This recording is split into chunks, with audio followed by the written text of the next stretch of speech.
Hello, I'm Jackie West. Welcome to Monday's edition of the PE Crime Blotter.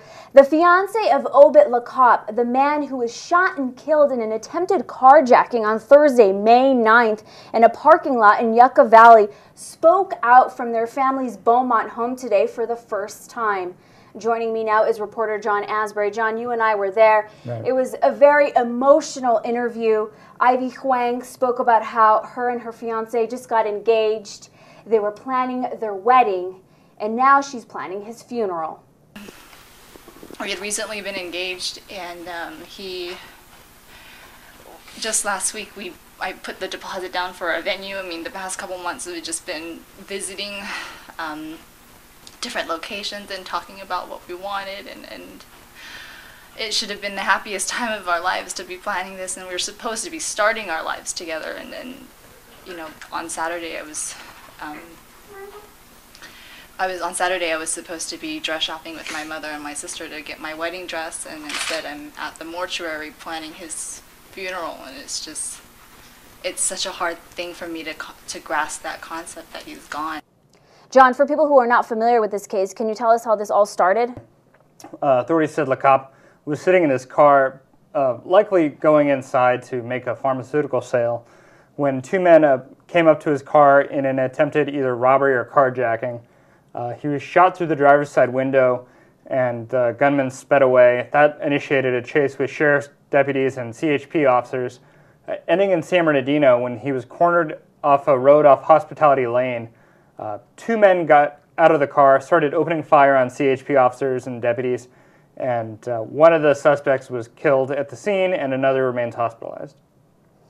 Now, Huang also mentioned that if they were trying to steal the car, that she knows that he wouldn't have put up a fight at all. One of the hardest things, I mean, unfortunately, I haven't been trying to watch the news, but I've seen a couple things, and it just bothers me so much when I hear people say that, or when I hear it reported that he was attempted carjacking and he was attempting to flee, and it just doesn't make any sense, because in that situation, I'm sure it's so quick and it's so fast. I mean, who really comprehends when someone knocks on your window that they're trying to take your car even, or that you just don't even make, it doesn't make, you don't have enough time to react. And I don't think he had any intention in mind, and it just doesn't make, I don't think he understood what was going on at all. John, can you tell us what happens next? I know that obviously one of the suspects is dead. The other one is still hospitalized. Do we know anything about the police officer who was shot? The officer was shot in the leg, and he's expected to recover. And the remaining suspect remains hospitalized. Once he's cleared from his injuries, then he'll be booked, and then eventually charges will be filed. Funeral arrangements for Obette Lacap are still pending. Huang said she just wants her fiancé to be remembered as a very giving, loving family man. Just trying to come to terms with that. He's not going to walk through that door again is just the only thing that's salient in my brain.